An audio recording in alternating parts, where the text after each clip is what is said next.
Partons à présent à Rennes. Comme dans d'autres villes moyennes, le trafic de drogue a pris une telle ampleur que les règlements de compte entre dealers se déroulent en pleine rue. Les commerçants sont inquiets, les policiers municipaux demandent à être armés. C'est l'enquête de ce 20h de Kevin Guéniou, Solène Robin et Morgane Briance.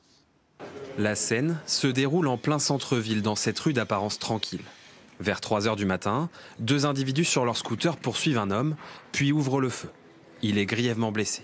C'est malheureux en soi. Ici, c'est un endroit convivial, il y a les bars, on s'amuse, tous nos amis. Ouais, d'habitude, il n'y a pas de choses comme ça. Là, c'est vrai que ça surprend. On ne s'attend pas à des événements de ce type.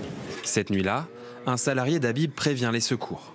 Il apprendra plus tard que cette fusillade est un règlement de compte entre narcotrafiquants, pas courant dans ce quartier. On est quand même en plein centre-ville de Rennes, c'est nouveau. Mais il aurait pu y avoir d'autres balles perdues. Et là, le bilan il aurait été beaucoup plus lourd. En 2 mois, c'est la 8e fusillade sur fond de trafic recensée à Rennes.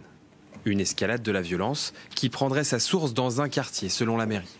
La tentative d'assassinat est liée à la guerre de territoire entre narcotrafiquants aux gros chênes. Sur place, notre caméra n'est pas la bienvenue. Dégage avec ton téléphone là. Tu rigoles, dégage. Il n'y a rien à filmer ici. Même les habitants hésitent à nous parler. Il y a quand même une crainte en fait, quand on s'expose, on peut avoir des répercussions sur nous. Cette mère de famille a vu le climat de son quartier se dégrader en quelques années. Avant, il y en avait juste, il y avait 2-3 dealers, et puis ils avaient leur quartier, puis ils emmerdaient personne. Mais maintenant, comme il y a des conflits entre gangs, c'est chiant, quoi. Parce qu'on est dedans, quoi. Et ils font pas gaffe, et puis ils s'en foutent, en fait, des gens. Dans le centre-ville non plus, les points de deal ne sont pas nouveaux, selon ce syndicat. Mais portés par des consommateurs toujours plus nombreux, ils attirent les convoitises de trafiquants, venant parfois de loin. Plutôt région parisienne, on a eu aussi des Marseillais. En fait, quand il y a des usages d'armes, c'est pour s'approprier des secteurs. Et puis, il y a une volonté de faire peur et d'impressionner les personnes qui travaillent sur le point de deal pour qu'ils passent sur une autre organisation. Une tension ressentie par les commerçants du centre-ville. Ça a vraiment pris de l'ampleur cet été. Il y a des points de deal tous les soirs, les policiers sont au courant et il ne se passe rien.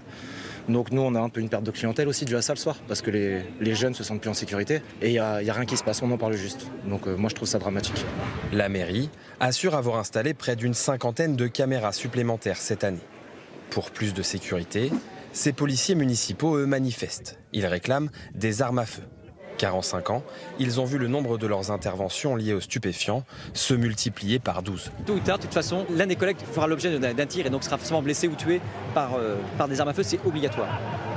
Et voilà. Et pour nous, on ne peut pas compter que sur la chance. Aujourd'hui, on ne peut plus compter que sur la chance. Il faut que la mairie agisse. Pour l'heure, la mairie refuse catégoriquement d'armer ses agents. Elle demande à l'État une augmentation des effectifs de police nationale.